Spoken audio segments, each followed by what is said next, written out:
السلام علیکم ورحمۃ اللہ وبرکاتہ۔ امید کرتا ہوں تمام ناظرین خیریت سے ہوں گے۔ آج ہم بیان کریں گے کہ سورۃ نمل میں اللہ تعالیٰ نے کون کون سے احکامات نازل کیے ہیں۔ سورۃ نمل جس کی آیات کی تعداد 93 اور رکوع کی تعداد 7 ہیں۔ نمل چیونٹی کو کہتے ہیں۔ اس سورت کی آیت نمبر 18 میں چیونٹی کا ذکر ہوا ہے، اس لیے اس سورت کو نمل کہتے ہیں۔ اس سورت میں حضرت سلیمان علیہ السلام کا واقعہ تفصیل سے ذکر کیا گیا ہے۔ ان کے علاوہ حضرت موسیٰ علیہ السلام، داؤد علیہ السلام، صالح علیہ السلام اور لوط علیہ السلام اور ان کی مشترک دعوت توحید کا ذکر ہے۔ نزول قرآن اور حضرت موسیٰ علیہ السلام کی دعوت، یہ رکوع نمبر 16 اور آیت نمبر 1 سے لے کر 14 تک بیان کیا گیا ہے۔ قرآن کی رہنمائی سے صرف وہی لوگ فائدہ اٹھا سکتے ہیں اور اس کی خوشخبریاں صرف انہی لوگوں کے لیے ہیں جو ایمان لائیں، نماز قائم کریں، زکوٰۃ ادا کریں اور آخرت پر یقین رکھیں۔ انسان آخرت سے بے پرواہ ہو کر اپنے گندے اعمال کو خوبصورت سمجھنے لگتا ہے اور دنیا کی دلچسپیوں میں اندھا اور بہرا ہو کر مشغول ہو جاتا ہے۔ اس کے بعد حضرت موسیٰ علیہ السلام کو نبوت سے سرفراز ہونے اور فرعون کا آپ کے مخالف ہو جانے کا واقعہ بیان فرمایا گیا ہے کہ یہ لوگ فکر آخرت سے اس طرح بے نیاز ہو گئے تھے کہ نبی کے ہاتھ سے بڑی نشانی دیکھ کر بھی ایمان لانے کے لیے تیار نہ ہوتے۔ یہ لوگ اپنی بدکاریوں میں اس طرح منہمک ہو گئے کہ انہیں عذاب الہی میں گرفتار ہونے سے ایک لمحہ پہلے تک ہوش نہ آیا۔ پھر یقین آ جانے کے باوجود فرعونیوں نے محض ظلم اور تکبر کی وجہ سے موسیٰ علیہ السلام کی دعوت کو قبول نہ کیا اور بالآخر یہ لوگ ہلاک ہو کر رہ گئے۔ سلیمان، داؤد علیہ السلام، چیونٹی، ہدہد، ملکہ سبا کو خط، یہ رکوع نمبر 17 اور آیت نمبر 15 سے 31 تک بیان کیا گیا۔ پھر داؤد و سلیمان علیہ السلام کے واقعہ کی شکل میں اقتدار و بادشاہت اور نبوت، رسالت کے حسین امتزاج اور مادی و روحانی ترقی کے بام عروج پر پہنچ کر بھی ابدیت و ایمان کے روح پرور مناظر کو بیان کیا ہے۔ دونوں باپ بیٹوں کو بے پناہ وسائل، جنوں، انسانوں اور حیوانوں پر حکمرانی اور پرندوں کی گفتگو سمجھنے کا سلیقہ بھی عطا کیا گیا تھا۔ ایک مرتبہ حضرت سلیمان علیہ السلام اپنے لشکر کے ساتھ ایک بستی سے گزر رہے تھے۔ چیونٹیوں کی سردار نے باقی چیونٹیوں سے کہا، اپنے بلوں میں گھس جاؤ، ایسا نہ ہو کہ بادشاہ کے قدموں تلے رندی جاؤ اور ان کو پتہ بھی نہ چلے۔ جناب سلیمان علیہ السلام نے جب یہ بات سنی مسکرائے، پھر اللہ سے عاجزانہ دعا مانگی، اے میرے پروردگار، تو نے مجھ پر اور میرے والد پر جو انعامات کیے ہیں، مجھے ان کا شکریہ ادا کرنے کی توفیق عطا فرما اور مجھے اپنے نیک بندوں میں شامل فرما۔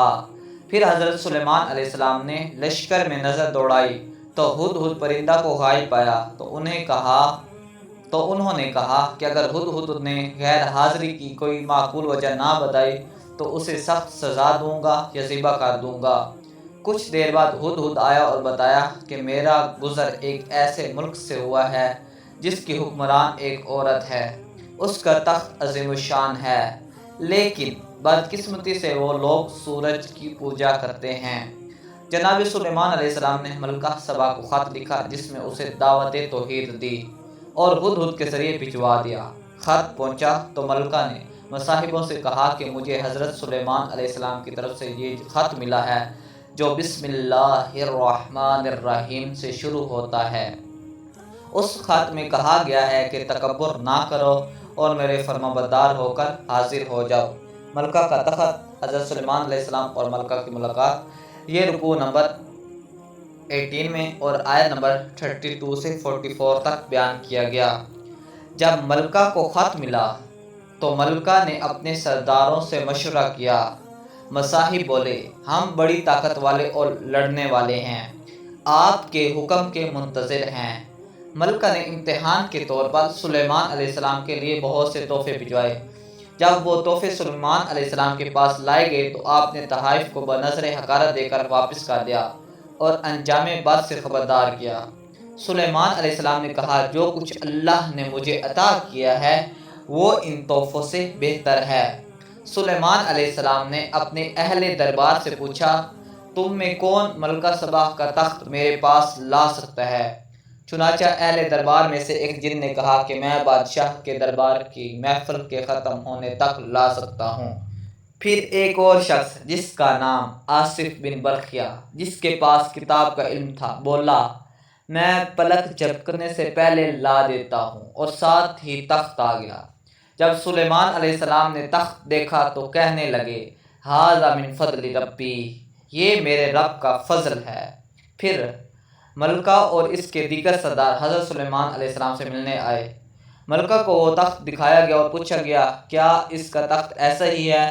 وہ کہنے لگی، یہ تو گویا وہی ہے، ہم تو پہلے ہی جان گئے تھے۔ حضرت موسیٰ علیہ السلام کا دعوت توحید کا پرندے کے ذریعے خط اور ہزاروں میل دور سے پلک جھپکنے میں تخت کا آنا کسی عام حکمران کا نہیں بلکہ ایک نبی کا ہی کرشمہ ہو سکتا ہے۔ پھر ملکہ کو محل کے اندر لے جایا گیا۔ فرش ایسے شیشے کا بنا ہوا تھا کہ دیکھنے میں وہ پانی کا حوض لگتا تھا، تو وہاں سے گزرنے کے لیے ملکہ نے اپنی پنڈلیوں سے کپڑے اٹھا لیے تاکہ گیلے نہ ہو جائیں۔ جناب سلیمان علیہ السلام نے کہا، یہ پانی نہیں، چمکدار شیشے کا فرش ہے۔ ملکہ سبا دربار سلیمانی میں حاضر ہو کر آپ کی شان و شوکت سے بہت متاثر ہوئی اور کہنے لگی، اے میرے رب، میں اپنے نفس پر بڑا ظلم کرتی رہی، اب میں سلیمان علیہ السلام کے ساتھ رب العالمین کی فرمانبردار بنتی ہوں۔ قوم سمود قوم لوط کا انجام، یہ رکوع نمبر 19 اور آیت نمبر 45 سے 59 تک بیان کیا گیا۔ پھر قوم سمود اور ان کے نبی صالح علیہ السلام کے روم میں اسلام اور کفر کا معرکہ وصال و انتظامات کے مقابلہ میں ایمان و اعمال صالحہ کی جیت کو بیان کیا گیا ہے۔ پھر قوم لوط اور ان کی برکرداری کے مقابلہ میں اللہ کے نبی لوط علیہ السلام کی فتح اور نافرمانوں کی تباہی کی منظر کشی کی گئی ہے، اور پارہ کے آخر میں اللہ کی حمد و ثنا اور منتخب بندگان خدا پر سلامتی کی نوید سنائی گئی، اور معبود حقیقی اور معبودان باطل میں تقابلی مطالعہ کے ذریعے حق تک رسائی حاصل کرنے کی راہ سجائی گئی ہے۔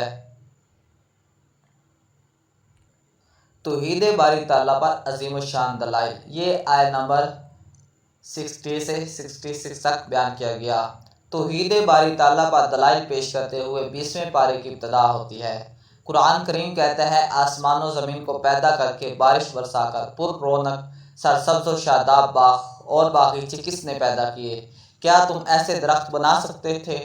کیا اللہ کے ساتھ کوئی دوسرا معبود ہو سکتا ہے؟ اس کے باوجود یہ لوگ اللہ کو چھوڑ کر دوسرے معبودوں کے پیچھے پھٹکنے لگ جاتے ہیں۔ کسی نے زمین کو حج کولے کھانے سے روک کر جانداروں کے لیے قرارگاہ بنایا، کسی نے اس میں نہریں اور پہاڑ بنائے اور دو دریاؤں کو آپس میں مخلوط ہونے سے بچانے کے لیے درمیان میں حد فاصل بنائے۔ کیا ایسے اللہ کے ساتھ کوئی دوسرا معبود شریک کار ہو سکتا ہے؟ لیکن یہ مشرک لوگ علم کے تقاضے پورے نہیں کرتے۔ پریشان حال جب پکارتا ہے تو اس کی تکلیف دور کرنے اور تمہیں زمین پر اختیارات سونپنے والا کون ہے؟ خشکی اور تری کے اندھیروں میں ہدایت دینے والا اور بارش سے پہلے ٹھنڈی ہوائیں چلانے والا کون ہے؟ تمہاری تخلیق کے بعد دوبارہ پیدا کرنے اور آسمان و زمین سے تمہیں روزی باہم پہنچانے والا کون ہے؟ آسمان و زمین کے چھپے ہوئے بھی جاننے والا کون ہے؟ ان مشرکین کے پاس شرک کے لیے کوئی دلیل نہیں جس سے اپنی سچائی ثابت کر سکیں۔ یہ بے سوچے سمجھے بہہ کے چلے جا رہے ہیں۔ دراصل آخرت کے بارے میں ان کا علم ان سے کھو گیا ہے، بلکہ یہ شکوک و شبہات میں مبتلا ہو کر بینائی کے تقاضوں سے محروم ہو چکے ہیں۔ منکرین آخرت، یہ رکوع نمبر 2 میں اور آیت نمبر 67 سے 82 تک بیان کیا گیا۔ کفار کہتے ہیں، جب ہم مٹی میں مل کر مٹی ہو جائیں گے تو کیسے زمین سے نکالے جائیں گے؟ یہ تو ہم باپ دادا سے سنتے آ رہے ہیں۔ ارشاد الہی ہے زمین میں چل پھر کر دیکھو منکرین کا انجام کیا ہوا، رہا مسئلہ جلد یا بدیر کا تو خبردار رہو، وہ گھڑی تمہارے ساتھ لگی ہوئی ہے۔ اے نبی صلی اللہ علیہ وسلم، آپ ان پر غم نہ کھائیں، اللہ ان کے ظاہر و باطن سے بخوبی باخبر ہے۔ قرآن ان کے اکثر اختلافات کو ظاہر کرتا ہے اور اس میں اہل ایمان کے لیے ہدایت اور رحمت ہے۔ آپ اللہ پر بھروسہ رکھیں۔ آپ مردوں کو اور ان بہروں کو اپنی پکار کیسے سنا سکتے ہیں جو الٹے بھاگ رہے ہیں؟ آپ انہی کو سنا سکتے ہیں جو ہماری آیات پر ایمان لائے ہیں اور جن کا مشرف با اسلام ہونا ہم نے مقرر کر دیا ہے، اور جب ہماری پوری بات ہونے کا وقت آئے گا تو ہم ایک چوپایا زمین سے نکالیں گے جو ان سے گفتگو کرے گا، کیونکہ یہ لوگ ہماری آیتوں پر ایمان نہیں لاتے تھے۔ روز قیامت کا احوال، یہ رکن نمبر 3 اور آیت نمبر 83 سے 93 تک بیان کیا گیا۔ پھر سور پھونکا جائے گا، پہاڑوں کا بادلوں کی طرف اڑتے پھرنا اور لوگوں کا ٹولیوں کی شکل میں احتساب کے لیے پیش ہونا، اور نیکی سر انجام دینے والے کا گھبراہٹ سے محفوظ رہنا اور بدی کے مرتکبین کا قیامت کے دن اوندے منہ جہنم میں ڈالا جانا بیان ہوا ہے۔ مسلمانوں کو رب کعبہ کی عبادت کی تلقین اور قرآن کریم کی تلاوت کا حکم ہے۔ ہدایت یافتہ انسان اپنا فائدہ کرتے ہیں جبکہ گمراہ اپنا ہی نقصان کرتے ہیں۔